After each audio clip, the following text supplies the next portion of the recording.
সামৰণি পৰে তিনিদিনীয়াকৈ বোকাজানত অনুষ্ঠিত কৰা মমবাতি নিৰ্মাণ প্ৰশিক্ষণৰ কাৰ্যসূচী। এগৰাকী মাতৃ শিক্ষিত হ'লে সমাজখন শিক্ষিত হ'ব।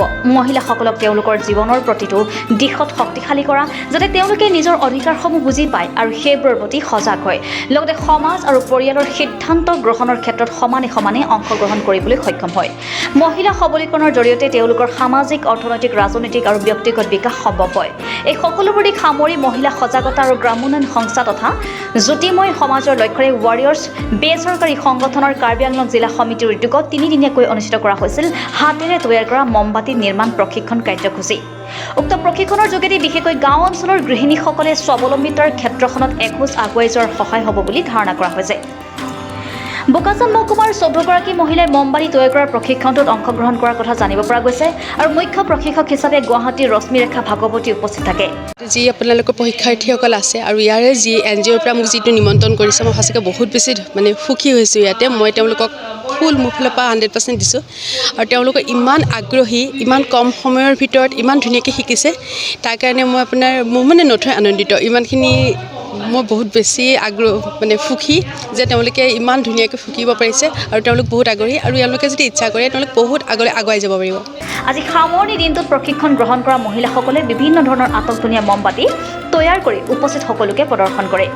ৱাৰিয়ৰ্ছ সংগঠনৰ মূল লক্ষ্য আৰু উদ্দেশ্য হৈছে যে গাঁও অঞ্চলত বসবাস কৰা মহিলাসকলক সজাগতা বৃদ্ধি কৰা, আত্মবিশ্বাস বৃদ্ধি কৰা, শাৰীৰিক, মানসিক আৰু আৰ্থিকভাৱে সবল কৰি তুলিবৰ বাবে বিভিন্ন সময়ত মহিলা শিশুসকলৰ বাবে এনেধৰণৰ কাৰ্যসূচী হাতত লোৱা হ'ব বুলি জানিবলৈ দিয়ে।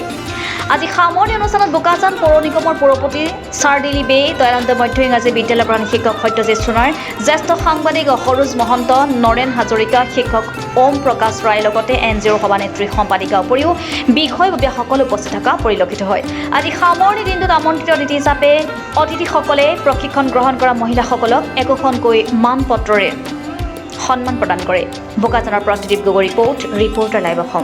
ৱাৰিয়ৰ্ছৰ মুখ্য উদ্দেশ্য আৰু লক্ষ্যই হৈছে যে মহিলাসকলৰ মাজত সজাগতা সৃষ্টি কৰা, তেওঁলোকৰ আত্মবিশ্বাস বৃদ্ধি কৰি তেওঁলোকক শাৰীৰিক, মানসিক আৰু আৰ্থিকভাৱে সবল কৰি তোলা।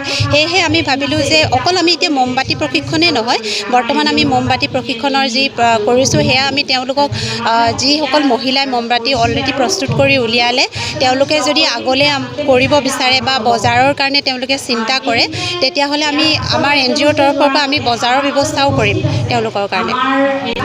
বৰ্তমান আমাৰ প্ৰশিক্ষাৰ্থী 14গৰাকী হৈছিলে, কিয়নো আমি ভিতৰৰ আৰু গাঁও অঞ্চলত দিব বিচাৰিছিলোঁ। তেওঁলোকৰ কিন্তু এতিয়া খেতিৰ সময় যিহেতু, সেইকাৰণে আমি অলপ কম পালোঁ। অনাগত দিনত আমি আৰু তেনেকুৱা ধৰণৰ কাৰ্যসূচী হাতত ল'ম।